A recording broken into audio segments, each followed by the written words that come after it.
Well, hello, my name's Nick, and I'm the church planner for the Journey Church, Staten Island, here in New York City. So why Staten Island? I mean, you may not even have heard of Staten Island until today. It's interesting, right? You know, New York City has 5 boroughs, and I bet if I asked you to name them, you could name everyone but Staten Island. And the reason why is Staten Island is often known as the forgotten borough. And so that's why we're here on Staten Island, because there's 500,000 people who are here, and 87% of them don't have a relationship with Jesus Christ. And personally, our mission as a church is to give the people of Staten Island the best opportunity to become fully developing followers of Jesus Christ. And so what we want to do is we want to create an environment. We want to invite them to our worship service. We want to invite them to come check out what God has for them. Give them as many opportunities to check out who God is. But then also we want to help them develop and become fully committed and growing followers of Jesus Christ. And if you're not familiar with Staten Island, it's an interesting population out here. Unlike Manhattan, where the Journey Manhattan is, Staten Island is much more of a consistent culture. People who have lived here on Staten Island have lived here most of their life. The common thing for a lot of Staten Islanders is actually to work in Manhattan and to live here on Staten Island. But also about Staten Island, it's a spiritually dark culture. Over 70% of Staten Island actually is a part of a Roman Catholic background, and a lot of them are Italian or Irish backgrounds. It kind of makes up a good chunk of what Staten Island is.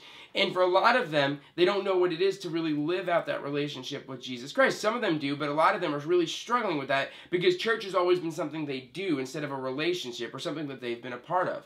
Staten Island is also a very busy place. The landscape's a little bit different. It's not as many tall buildings. It's not as many big companies. But a lot of people on Staten Island are involved in things like the financial industry or the medical field or a lot of construction. And so you get this really good mix of people. And we're here because we know that there's a lot of young families, young professionals here on Staten Island that have never had that opportunity to know who Jesus Christ is. And we want to be able to help them. We want to be able to take them out of that darkness and bring them into the light.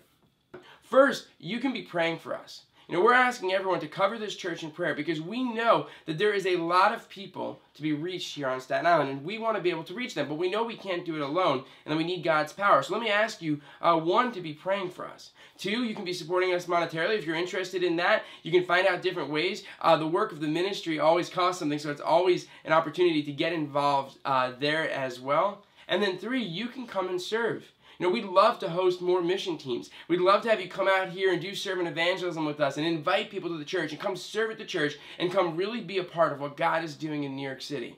You know, we have this unique opportunity to sit at one of the most culturally and socially and financially biggest capitals in the world. I mean, really, when you think about it, New York City has become somewhat of an epicenter of this world. We're an absolute mission field. If you're called to missions, you'd be amazed. You can literally reach every type of person here. So I want to challenge you today to not just hear this video or not just to see this video, but to be a part of something bigger. Be a part of something bigger than yourself. Be a part of something that God's doing right here in New York City. And choose today in some way, whether it's prayer or monetarily or even in serving, to come and be a part of what God's doing in New York City. We'll hope to see you here soon. Thank you for taking a chance to listen to this today.